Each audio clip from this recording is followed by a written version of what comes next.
Okay, let me say a special good afternoon to all those who are already locked on my live this afternoon. It's a special interview that I'm going to have with Mr. Vescort Jones of Marigot this afternoon on a very serious situation that concerns him. You already seen Mr. Jones in the frame. In a while, you will just be hearing from him as to the serious situation that concerns him for some time now. I will be trying to make that interview as brief as possible. Also too, this matter that I must warn us, it is before a tribunal as we speak. So Mr. Jones will not be going into any details, especially anything or everything that he has said before the tribunal already. But what he will be doing for sure is just to give you, the listening public, an idea of where the matter is after many years, and also to be more acquainted with his situation, which item an injustice that has been going on for much too long.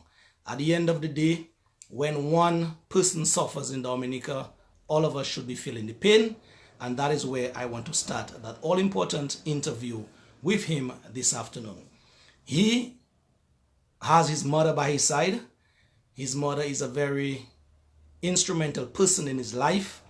We will not be hearing from her this afternoon, but I'll be panning the camera in her direction ever so often. She is an amputee, and he has been taking a very good care of his mother, I must say. So that and more you'll be hearing from Mr. Jones's mouth this afternoon about his ongoing struggle with his work. All right, but I just needed to get the conversation started by those of you who are on the live already, that you maybe forgot or don't have a clue about Mr. Jones's situation, where he was fired from his job as a security officer at the Melville Airport in Dominica. So I just need to go back a bit before we go forward and read an article emanating out of the DNO. It was penned by the editor of the DNO sometimes in January of 2015, folks. So I'm just going to read this, and right thereafter I will get into the conversation with Mr. Jones. It says here, and I start the article, controversy, and that's the topic of the article. Controversy surrounds crabback incident, that is in open quotes and close quotes, at Douglas Charles Airport. Controversy has surrounded the firing of a security guard who was involved in an incident with crabbacks and leader of the United Workers' Party, Lennox Linton, at the Douglas Charles Airport recently. The security guard, identified as Vescort Jones of Marigot, was reportedly given working papers after he allowed Linton, who was leaving Dominica, to dispose of the crabbacks since he did not have the required permit to travel with them. For that, Vescort Jones has been fired. His employment has been terminated, Linton said.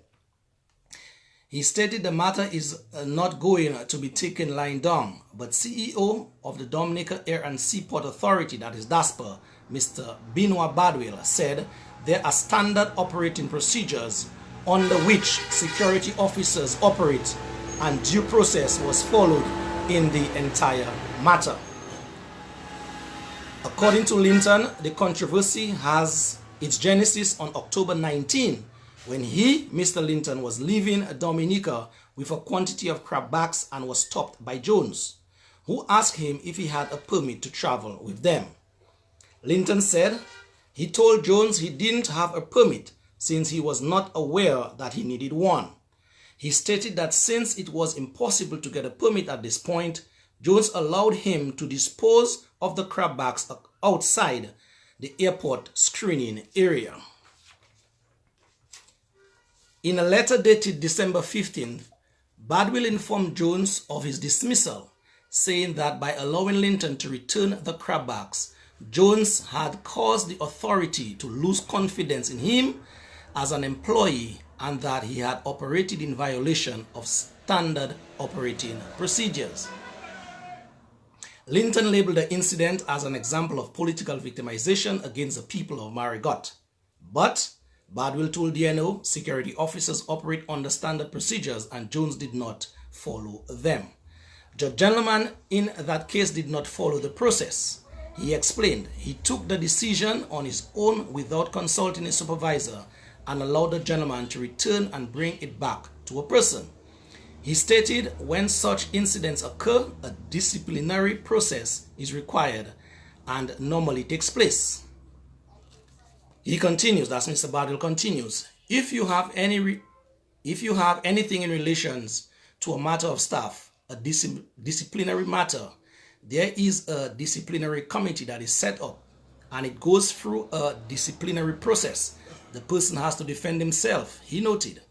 The gentleman, his union at the time, and a lawyer who was assisting the union came to the hearing and there were a number of things raised in the hearing. The whole process was continued and the disciplinary committee at the end of the hearing made a decision. He said the decision of the disciplinary committee was communicated to his office by letter. This is a normal process and I will take it to the gentleman or his representative who is speaking in the public domain should know that in industrial relations there is a process, and if the process is followed, there is no need for us to be talking in relations to the public, the CEO said. This is something that has been dealt with in keeping with the law and it has laid down. It continues, the story continues. In response, Badwell reiterated that due process was followed and Jones and Linton can take whatever actions that are available to them. Let me just read you the last two paragraphs and we'll start our conversation going. It says, he stated that DASPA, as closely as possible, all operational guidelines mandated to it. At all times, we want to make sure we do what is right, Mr. Badwell stated. So folks, there in a nutshell is what transpired all the way back in sometimes 2014. And we have in our presence this afternoon, Mr. Vescort Jones. Mr. Jones, good afternoon to you, sir. How are you doing? Good afternoon. I'm not doing well. I can say straight, I'm not doing well. If I have to say I'm doing well, I'll be telling a lie. I'm not doing well. You're not doing well as a result of the whole situation and my mother's situation. I'm not doing well. I think based on this situation, my mother, I put in her first at all times, and myself has reached to the point where something needs to be done. She suffered too much, she suffered for too long. I look at things from a biblical standpoint. Sometimes things can happen and you give chance for people to correct it.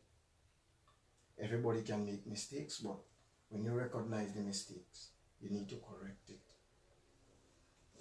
I have been suffering for a very long time. My mother is suffering twice because she have an amputee. She's an amputee. She have an amputated leg. And I cannot see I'm doing well this afternoon. Jones, let me ask you, how long have you been employed with DASPA as a security officer? I started working in 2008 and my employment was terminated in 2015. So I've been there around 6 years. 6 years. I know that matter is, as I said in the beginning of this interview, that matter is before a tribunal. But can you give the listening public, of the viewing public, an idea how long has that matter been before a tribunal? This matter has been before the tribunal around 6 years, or this month, giving it around 6 years. Around 6 years, around 5 years and something. Yes, 5 years and something. How has that matter, Mr. Jones, affected you personally? I'll get to your mom in a while, but how has it affected you personally? Well, it affect my income, my daily bread. It affect me providing for myself and my family, because I have a family for myself other than my mother family. It affect me focusing on life, and I start to look at life a different way, because I try to live from, I know myself, I try to live a life that is pleasing to God, and a life that is, everybody's not perfect, but I try to be perfect in anything that I do. So I try to make less mistakes in life. This thing has messed up my head. It caused me to feel weak. It caused me to be depressed. It caused me to be frustrated. It caused me to be, sometimes I don't want to be around people. I don't want to be, because sometimes it even caused me to be, sometimes when no one is for you, sometimes you try to do the right thing, and persons you expect to talk of some of the wrong things, they keep them out shut. So you try to wonder what is really going on in this life. This is not, something is not real, something is not right. Something not right. Persons I used to respect in society, I start to look at them like they're not honest, because And as we said, we'll not be going into the details of the case, but you still believe in your heart, Mr. Jones, that what you did today, on that very unfortunate day, you still believe that you did nothing wrong. I did nothing wrong, and I stand by it. I did nothing wrong, and I stand by it. Till I die, I stand by it. I did nothing wrong.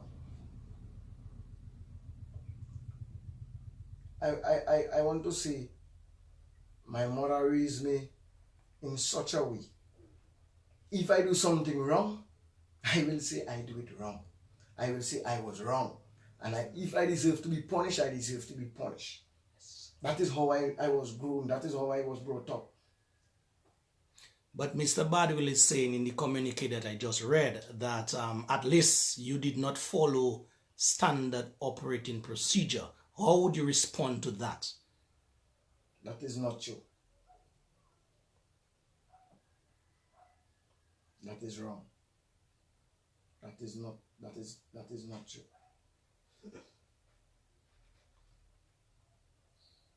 Would you say, Mr. Jones, that you have seen much worse than that, given a by or persons kind of, give a little leeway as to other things that are happening at the airport in terms of just compare and contrast what they're saying you did?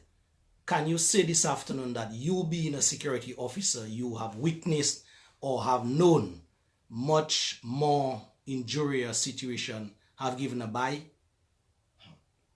We can spend the whole night with evidence. We can spend the whole night, which speaks a lot. Okay. So I'm getting from you, I know we cannot go into detail, but I'm getting from you what you're saying is that there are other situations that have gone forth at the Melville Airport that are much more or were much more serious, and they did not, or the perpetrators did not go through that level of injustice that you're suffering today. Okay, having said some things about you now, in terms of how it affected you and continue to affect you, bringing your mother now into the loop. I know that you love your mom and you keep taking care of her in spite of that very unfortunate situation. How has that affected your mom? That has destroyed my mom. It have a difference between, I think affect is not a word. You have to use destroy. Because destroy now is when somebody change drastically and they cannot change back.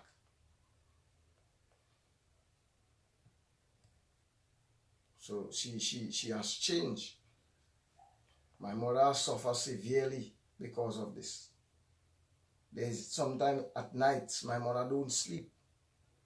She stay up late in the night. Late. My mother is a diabetic. She's diabetic. So you have to be very careful what she do and when she do. Sometimes she stay up late. And imagine she's staying up late for years. Not 1 year, not 2 years. Sometimes but around 4, 5, going on 5 years. Kneeling down on one foot. My father have to stay up with her. And he have to prepare something for her so she can eat.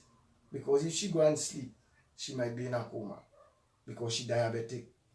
So she's still going through it. Sometimes my mother get up and she just depressed, crying. She asking me what they're going to do, when they're going to do it, when they're going to fix it. Sometimes I have to be keeping up myself just to make her feel that something is going to happen very soon. Sometimes I have to give her hope. I have to talk to her. Sometimes I cannot be straight with her because if I tell her the truth, it will hurt her more. So sometimes I will talk to her in such a way to motivate her because my mother, if it wasn't my mother, I don't know what would happen to me. So I giving her love and hope. She giving me the same thing. But I can tell you that destroyed my mother. It hurt her and it's still hurting her. Wow. Let me just pan the camera back on your mom, but just continue talking about your mom's your mom's situation in terms of her disabilities. Can you just give the listen, Bob? My mother is a diabetic. She's diabetic. My mother has an amputated leg. Oh. Her leg is cut for around the same time I'm out of my work. So at the time this stuff happened, I was just trying to get in control of the situation, adjusting to the life of having an amputee at your home, which was very difficult for me and my family. Very difficult. It's something we never expect. That alone is another book. So that was additional stress because I was trying to adjust to the situation of having my mother being an amputee at home. True. So it was, yes. Then my mother now, when you're diabetic, your diet need to change. This is a financial strain on me, on everybody that assists me for the past time I out of my work. My mother cannot eat what I eating. My mother, sometimes you cannot be in a house every time because it's like you're in jail. You have to be able to bring her certain places. If I bring her certain places, I must have money in my pocket to bring her. I can stay hungry for the whole day, but she cannot stay hungry. So if it have something there, I have to share with her and forget about myself. I cannot concentrate on myself because she's diabetic. True. You have to think of all these things when you're dealing with somebody that amputee and a diabetic person. My mother changed way. My mother is a very loving person. The whole of Dominica know my mother. Because my mother was very active in the community, active all over, active in Portsmouth, active in town, active in her church. Very active. And my mother, she changed where sometimes she feel like nobody is for her. She feel like nobody hearing, nobody standing up for me or standing up for her. She feel like that. That is why she tell me, Vessi, you have to speak, you have to talk. I cannot take it no more. I cannot take it no more. When your mother can be telling you, she cannot take it no more. It's like your child telling you, I cannot take it no more. I need help. True. I can only have one mother. Maybe some people do have a mother, so they don't understand how it feels. But I have a mother. And I try my best to be at peace. So when she leaves this earth, I can say to myself, I done my part in the best way I can. Because there's where you can learn to appreciate a woman. It's from your mother. True. That's why I love and appreciate her and treat her the way I treat her. But my mother changed. My mother always stressed out. My mother finds she sacrificed so much and she not seeing her reward in terms of me working and doing something where I can help her. Because everything I have been doing is not for myself. I have been living for my mother. From the past time, I have been living for my mother, not me. So Vessi, I'm getting from you this afternoon that as a result of you losing your job in that very reckless manner, your mother has suffered much as well as a result of that. Yes, a lot, a lot. You spoke of medical conditions. The bills, what about the bills in terms of who meeting those bills, the medical expenses? Sometimes I have to beg. I have to beg. Sometimes I have to beg family members. They might want me to call their names, but sometimes I have to beg family members. Sometimes friends. Sometimes it's me and my father. And my father now, himself not well. My father too has suffered and still suffering. Because my father different from my mother in the way that my father don't show pain. Okay. And that is very dangerous. Because he can go to bed and sometimes he don't get up, but I could see signs. True. I grew with I grew with my mother and father. I could see signs because I love them and I watch everything they do. I could see signs. I know when he's in pain. When I talk to him, I could know something troubling him. Sometimes I see, sometimes he try to do things to make me happy. But I feel that I trying to keep up to make them happy. Because if I show any sign of stress, my father, he will take down. And he might take down more than my mother. So I have to keep up for both of them. So for the past time, Vessi, how have you been sustaining yourself? Well, I had my farm, planting things, doing things. So now and then, when things good, I can do something. When things not good, I can ask family and friends to assist me. And that is how it happened. But for now, and for the past time, it's very difficult and it's very hard. It's not easy. And the whole of Maragot know that. Everybody know that. My friends know that. It's not an easy road. Plus, having a diabetic person cannot be easy. Mentally and financially with an amputated leg. Because everything, I have to do it for my mother. Everything. Everything. Certain things she just cannot do it because she have an amputated leg. So everything, I have to do it for her sometimes. And you know when you're diabetic sometimes, you might go to sleep good and you get up bad. Sometimes the feeling, sometimes she going through the depression of having one leg because she was always active and thing. All that, more stress. I have to tell her, mommy, keep it up. Sometimes she telling me, but see, when they giving you your job back, when they doing your job back, sometimes I used to go through certain financial problem. I used to try to hide it from her. In the starting, certain things. It half time she see the house empty, literally empty. And I bring back $15,000 worth of thing by courts. $15,000. Wow. Jennifer Raymond at courts can confess to that. Wow. In Castle Comfort. When my mother recognized that, my mother recognized something is very wrong. And I tried to hide it from her. And then my father recognized something is wrong. Wow. So it have a lot of pain. A lot of pain. So you have been going for a lot, Mr. Jones. You have been going for a lot. And it have other things. A lot of things. It have a lot of things. It have a lot of things. Because I was making a lot of sacrifice for my mother. A lot of sacrifice for my family. And now I'm not working. I still have to make more sacrifice. Sometimes I have to be thinking. When they think I'm sleeping, I'm not sleeping. I have to be thinking. Because I don't accept failure. Failure is not a part of me. I do accept that. So sometimes I try to be more advanced. Tomorrow, what next? Tomorrow, what are you going to provide? Next week, what are you going to provide? Next month, what I'm going to provide. Because if I lapse, remember you have a diabetic on your hands. You cannot lapse with a diabetic.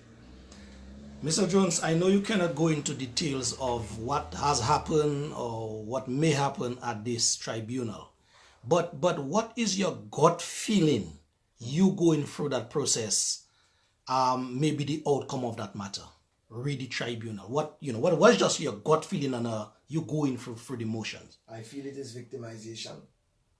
This matter could be finished a very long time ago. It could finish a long time ago. I don't see no reason for this going on for so long. Wow. No reason. And I know why I say that. No reason.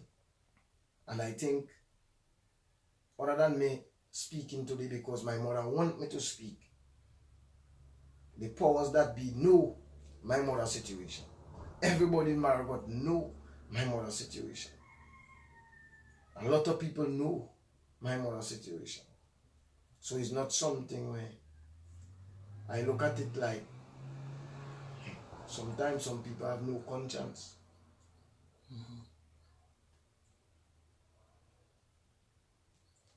Wow. Vessi, you're telling me the story there and it really letting me feel in a very discomforted way. I just want to tell you, brother, to hold strong. You have been holding strong. Keep your faith alive. Try strengthen your mother. I know she's there for you, and you're there for her, and your father likewise.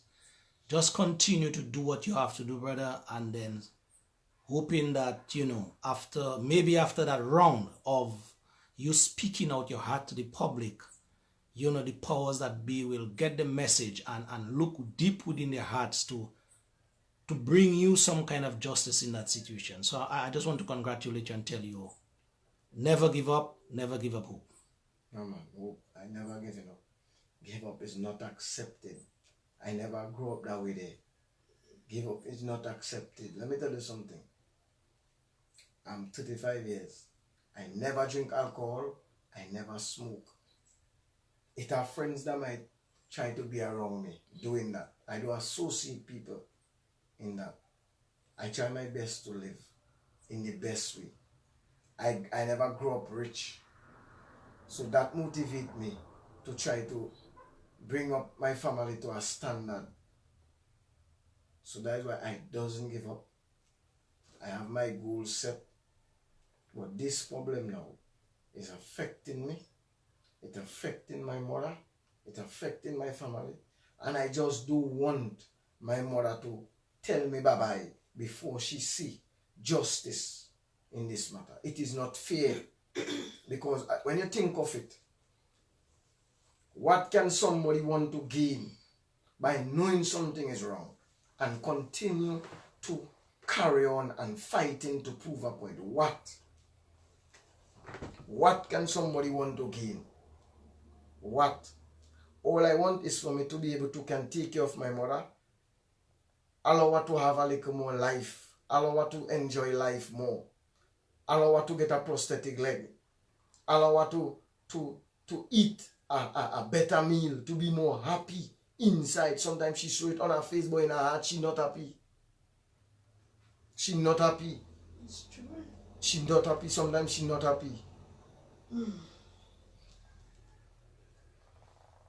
Vessi, final question to you before we bring this discussion to a wrap.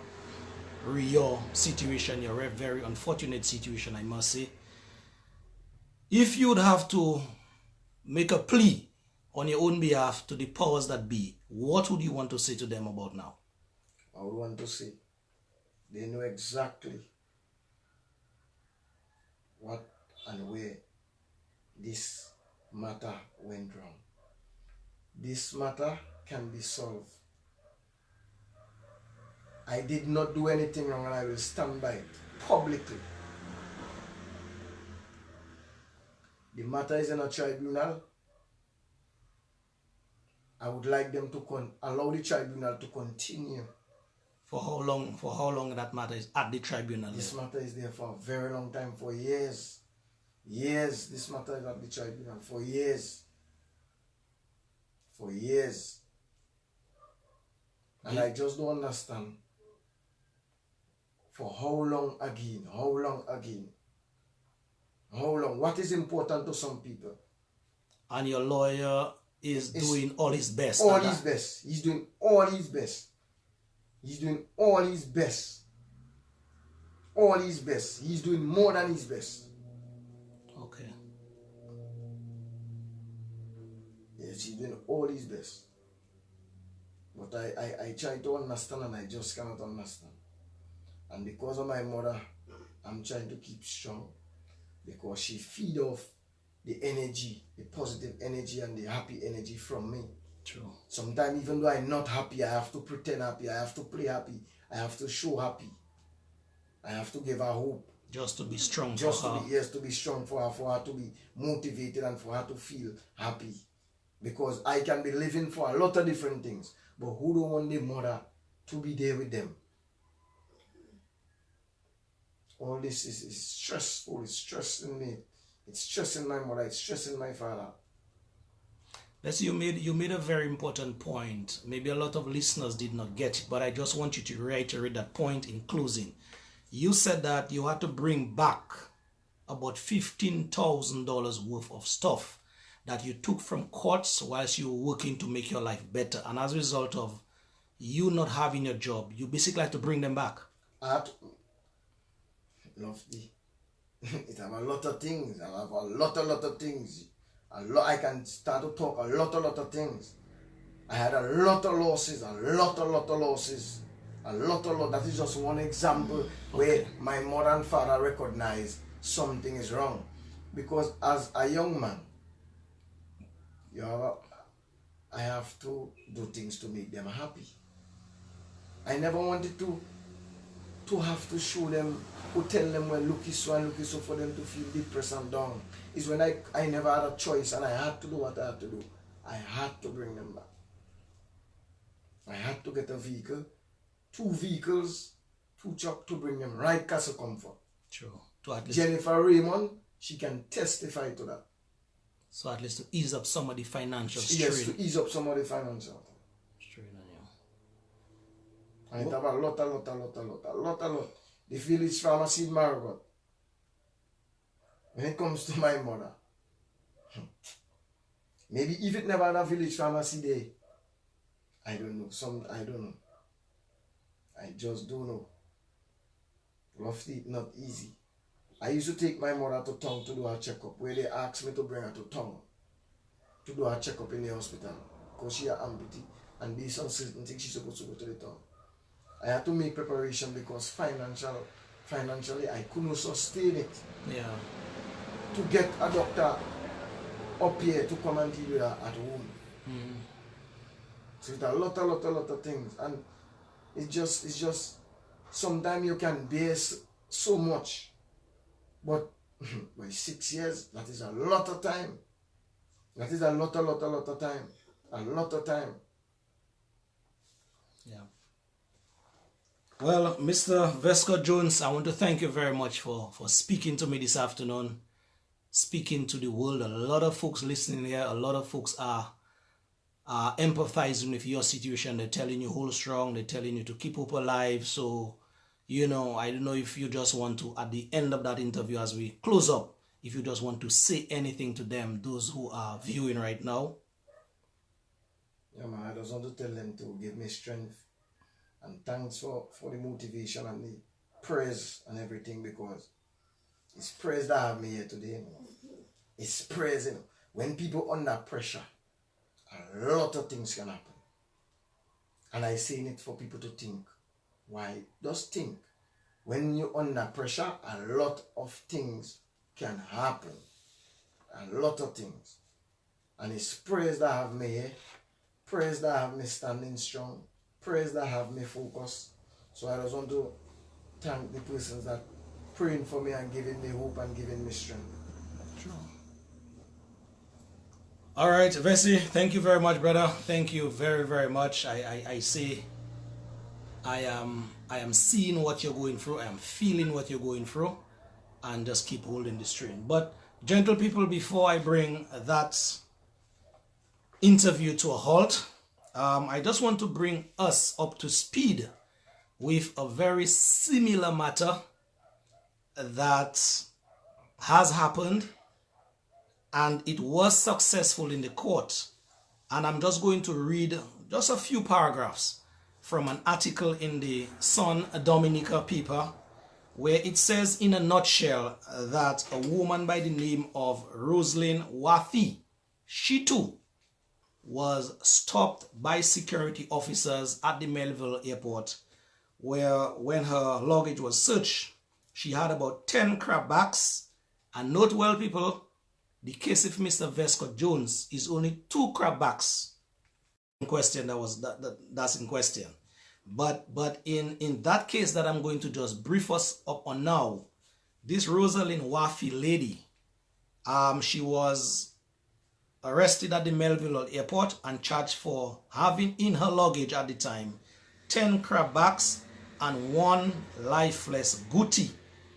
And it says that was contrary to the laws of Dominica, which made it mandatory for any person possessing wildlife whilst traveling overseas to obtain and display a permit on the port of exit. The chapter that I'm reading from is the Forestry and Wildlife Act, chapter 6002, which says, no person shall export any dead or live wildlife or parts thereof except under a permit in accordance with conditions specified in such a permit issued by the director. But just to sum up that matter, it was challenged in the court by Mr. Ducre being that young lady's lawyer. And at the end of this debacle, the lady got victory in that matter because Mr. Ducre and her team successfully argued before our courts here in Dominica that by traveling out of Dominica with some edibles, as it were, it wasn't for export purposes. And the last paragraph in that story reads, many persons have been arrested and fined for violating the act, even when such persons are attempting to travel with wildlife meant for personal use.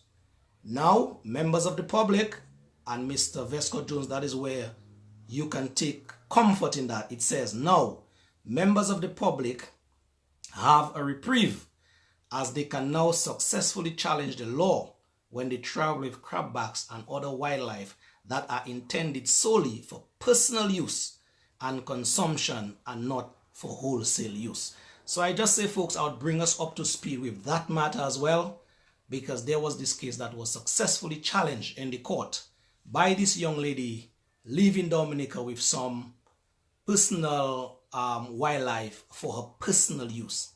And I can tell you, it would be a very dumb person to look at Mr. Vescort's situation today and say that in his case, he did anything wrong. You heard him.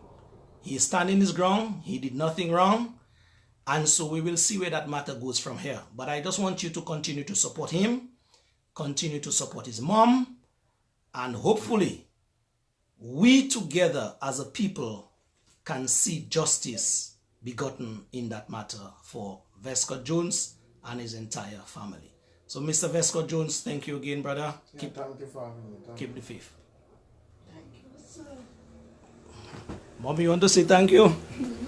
Thank you. Say thank you. Yes, my hands are little dirty. I know. I was eating. But you want to tell your people thank you, right? Yes, sir. You are very good. You are a very good person in the Marigot community. Just give them a like a 1 minute, just 1 minute Yes, of how you, how influential you were in the or still is influential in the Marigot community. Yes. Talk, man. How you feeling? I'm feeling good. He come at you, To talk. and come and talk and tell you what you have on his mind. Okay, okay. You'll feel a difference. You'll feel a little better, and you'll know to deal with every one of them. True. And thank you for being strong for him, eh? Oh, yes. Because he gains his strength from your strength. Every day I put in strength, I put in more strength. Every day. This afternoon was surprised with what I say. Oh God. I cannot believe that he just went in his walkway and the amount of people. Okay, Mommy, thank you. Keep up alive, okay? Yes, sir. Something Yes, sir. good is coming out of that, Yes, all right? Yes, sir. Keep up alive, my friend. Keep up alive. All right. All right, ladies and gentlemen, that is it here for me. Let me just pan that camera in my direction now as I'm about to leave you.